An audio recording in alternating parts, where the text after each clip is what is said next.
bakit si Kimi yung kasama ni Paolo nung bumili siya ng bagong bike? Bakit? Di ba mga chika? Kasi nga ang daming nagsasabi na kasi nga daw ay sila na. Tanungan ng mga Kim Pao fans, sino ba naman yung magkaibigan lang? Pero alas 4 ng umaga, nagbabike dyan sa Cavite. Di ba? Sino ba naman yung magkaibigan lang? Pero araw-araw or halos araw-araw kapag pasok sa schedule nila ay sabay nagja-jog. Magandang araw mga ka-Kim Pao! Rigel po ulit ang inyong Chika Patrol. Bago tayo magsimula mga ka-Kim Pao, inaanyahan ko muna kayo mag-subscribe dito sa ating munting channel para palagi kayong updated sa mga latest at nagde-trending na mga showbiz balita. So sino ba sa mga ka-Kim Pao natin dyan ang gustong bumili ng bagong bike? So yung mga chika, ngayon natanong ko yan dahil nagtitrending nga ngayon ang isa na namang video ni Kimi at Paolo kung saan makikita natin sila na magkasama sa isang bilihan ng bike. So mga chika, nangyari nga yan sa La Course Velo dyan sa Makati kung saan tila etong si Kimi ay sinamahan si Paolo na bumili ng bagong bike. So matatandaan nyo mga chika, September 40 naman nung nakaraang actually 2 months ago kung saan si Paolo naman yung sumama kay Kimi. Kung siya naman yung bumili nung kanyang bagong pink bike sa Bike Fit Manila doon sa Uptown Mall naman mga chika. Di ba nga ang bali-balita pa ay isinakay pa ni Paolo sa sasakyan niya yung bagong bike ni Kimi at saka siya hinatid doon sa bahay niya. So nakakatuwa mga chika kasi they're very low-key. Yung video nga na yan parang kinunan via stolen way kumbaga stolen video yan, stolen shot yan na isang netizen na nakakita sa kanya. And maraming kinilig dyan mga chika kasi the day after nung binili ni Paolo yung bagong bike niya na yan, ginamit niya na kaagad yan sa isang ride. Di ba mga chika, kahapon di ba nagtitrending yung mga videos and pictures ni Paolo sa may iba pang mga miyembro ng kanilang bike club. Unfortunately nga mga chika hindi nila kasama kahapon si Kimi due to the reason na mayroong early photoshoot si Kimi sa I think isa na namang bagong brand na kanyang ine-endorso. So siguro matatanong nyo, bakit sa dinami-dabe ng mga miyembro nila, ng mga friends nila sa kanilang bike club, bakit si Kimi yung kasama ni Paolo nung bumili siya ng bagong bike?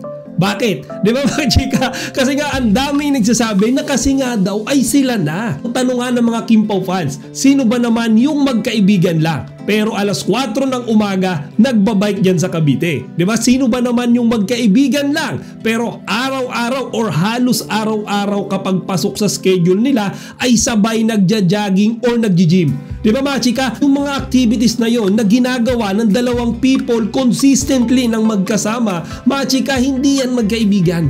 Yan ay may relasyon na.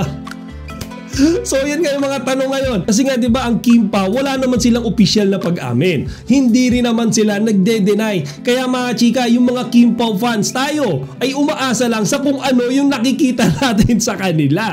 At yan nga mga chika, yung mga simpleng deeds na sila ay magkasama, sila ay nag-e-enjoy company yung each other. Kagaya niyan kahapon si Paolo sinamahan, nung nakarang araw pala, nung bumibili siya ng bagong bike, sinamahan si Paolo nung kanyang chinita princess na si Kimi. Yung mga simpleng ganun mga chika, yung nagbibigay sa atin ng mga dahilan para maniwala na meron na talaga silang nakatagong relasyon. Actually mga chika, share ko lang din sa inyo meron akong nabasang isang article or isang usap-usapan sa isang Kim Pao fan page. Dito nga mga chika, meron isang netizen, hindi naman daw siya basher pero sinabi niya na si Paolo daw ay nakikita niya na isang red flag para kay Kim Chiu. Kumbaga sabi niya si Paolo daw ay playboy and the evidence are yung mga previous relationship niya na iniwan niya. Ngayon mga chika, actually nag-comment ako dyan, sumagot ako dyan ipinaglaban ko kasi sabi ko bakit nila hinuhusgahan si Paolo. Kung titignan natin si Aga Mulang, si Richard Gomez at yung iba pang mga gwapitong aktor before na marami rin namang mga naging girlfriend, pero nung nakita na nila yung babaeng para sa kanila, yung tingin nilang para sa kanila, di ba mga chika, nagbago yung perspective nila in terms of relationship. Di ba mga chika, sineryoso nila si Charlene Gonzalez, sineryoso nila si Lucy Torres, yung mga ganyo example. Kasi nga mga chika, yung babaeng iyon ang bumago sa kanila. Ganon din nakikita ko kay Paolo. Di ba nga bagong lipat pa lang si Paolo sa ABS, Or actually siguro hindi pa nga siya lumilipat. Inamin niya na na-crush niya si Kim Chiu. Isang ebidensya dyan mga chika. Di ba nga si Paolo, introvert, hindi lumalabas yan kasama yung mga kaibigan. Madalas yan mga kachika. Nagkukulong sa kwarto, naglalaro ng games. At kung meron man siyang ibang kaibigan na sasamahan, aba yung mga best friends niya lang. Pero ngayon, look at Paolo, kasama si Kimi, kasama yung circle of friends ni Kimi, sabay-sabay na nagbabike, nag-gym, tumatakbo. Di ba mga chika? Yung Paolo na seryoso before, kapag kasama si Kimi, walang ginawa kundi tumawa. And he even make jokes. Kung naalala nyo mga chika, no, bilang parehong brand ambassador, si Kimi tsaka si Paolo ay nag-host sa isang event ng Hyundai. Doon nga mga chika, no, si Paolo ay binibiro yung suot ng damit ni Kimi. Sabi naman ni Kimi, di ba? Kasi nga daw, twinning is winning. So yung mga ganon mga chika. At yung mga friends ni Paolo like Jake Cuenca, may mga pahaging na tila at this point in time daw, nakikita niya si Paolo na talagang seryoso na pagdating sa love life. Hindi man, kumbaga indirectly man sinasabi yan ni Jake. Baga very broad, very general.